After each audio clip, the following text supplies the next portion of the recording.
Il y a ce moment précis, tard le soir, quand tout est calme. La porte est fermée. Le téléphone est dans la main. Personne ne regarde. C'est là que beaucoup de décisions se prennent. Pas celles qu'on affiche, celles qu'on ne raconte à personne. Et souvent, c'est là que le cœur vacille sans bruit. Être seul devant un écran n'a jamais été aussi facile, et jamais aussi lourd.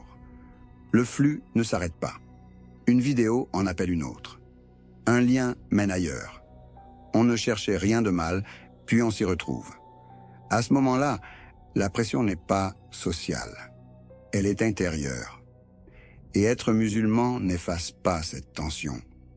Parfois, elle la rend plus intense, parce que la conscience est encore là, même affaiblie.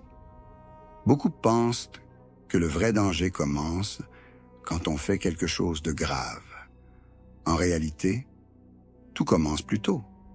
Quand le cœur accepte l'idée qu'ici, maintenant, personne ne voit. Le Coran pose une question simple, presque dérangeante. Ne sait-il pas qu'Allah voit? Coran, sourate 96, verset 14. Cette parole ne décrit pas une menace, elle rappelle une réalité. Le regard d'Allah ne disparaît pas quand les autres s'éloignent. Ce qui use le cœur, ce n'est pas seulement le contenu interdit, c'est l'habitude de vivre comme si Allah était absent de certains espaces. Peu à peu, l'écran devient une zone neutre. Ni vraiment bien, ni vraiment mal, juste hors du champ spirituel. Pourtant, le Coran dit clairement « Il est avec vous où que vous soyez ». Coran, sourate 57, verset 4. Être avec, ici, n'est pas une proximité affective. C'est une présence par la connaissance, par la surveillance. Rien n'échappe à cette compagnie-là. Quand cette conscience s'efface, le cœur se divise. Une version visible, correcte, pratiquante parfois, et une version cachée, plus permissive. Le prophète Mohammed a mis en garde contre cette fracture intérieure. Un hadith rapporte que certains viendront avec de nombreuses bonnes actions, mais qu'elles seront réduites à rien parce que, seuls, ils transgressaient sans retenue. Cette parole ne vise pas à désespérer. Elle montre que la cohérence intérieure compte plus que l'image. La vigilance ne commence pas par le contrôle total. Elle commence par le rappel. Se rappeler qu'Allah n'est pas un spectateur lointain, mais un témoin constant.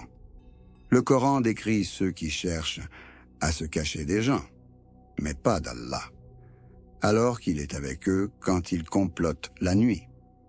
Coran, sourate 4, verset 108. Le problème n'est pas la nuit, c'est l'illusion qu'elle protège. Il faut aussi reconnaître quelque chose de simple. Le cœur se fatigue. Quand il est nourri en permanence par des images rapides, des stimulations faciles, il devient impatient. Il réclame plus. Et ce qui était choquant devient banal. Le prophète Mohammed a enseigné que le cœur peut se couvrir de taches sombres à force de fautes répétées. Un hadith rapporte que chaque péché laisse une trace, jusqu'à ce que le cœur s'assombrisse. Cette image parle d'usure, pas de condamnation immédiate. La sortie n'est pas spectaculaire. Elle est discrète. Elle commence par des choix très concrets. Couper avant d'être happé. Poser le téléphone quand la tentation s'installe.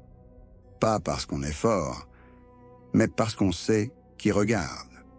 Le Coran rappelle que les bonnes actions effacent les mauvaises. Coran, sourate 11, verset 114. Cela implique de remplacer, pas seulement de supprimer. Un rappel, une prière, même courte, remet de la lumière là où l'écran avait pris toute la place. Il est aussi nécessaire d'accepter ses limites. La solitude prolongée, surtout la nuit, fragilise. Le prophète Mohammed a dit que les actes les plus aimés d'Allah sont ceux qui sont constants, même s'ils sont peu nombreux. Un hadith rapporte cela clairement. Mieux vaut une discipline simple et stable qu'une vigilance héroïque qui s'effondre. La muraqaba ne transforme pas la vie en surveillance anxieuse. Elle transforme la solitude en responsabilité. Elle rappelle que l'intimité n'est jamais vide de sens. Même quand personne ne voit, quelque chose se construit ou se détruit à l'intérieur. Le Coran décrit ceux qui craignent leur Seigneur dans l'invisible. Coran, sourate 67, verset 12. Cette crainte-là n'est pas une peur panique, c'est un respect lucide qui protège. Il arrive aussi que la chute soit déjà là. Des habitudes installées, une gêne intérieure, un éloignement progressif. Le Coran s'adresse à ceux qui ont dépassé les limites et leur dit de ne pas désespérer de la miséricorde d'Allah. Coran, sourate 39, verset 53.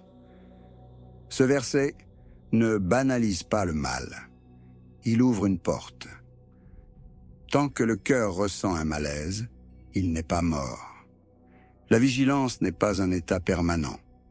C'est un retour répété. Encore et encore. Certains jours sont plus faciles. D'autres demandent de fuir rapidement.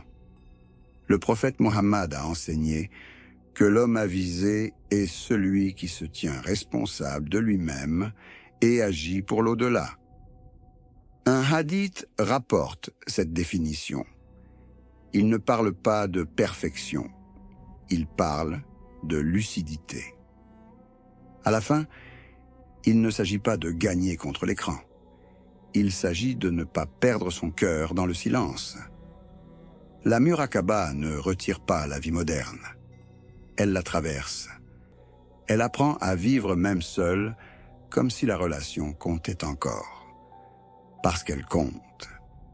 Et parce qu'Allah n'a jamais cessé de regarder, même quand nous avons détourné le regard.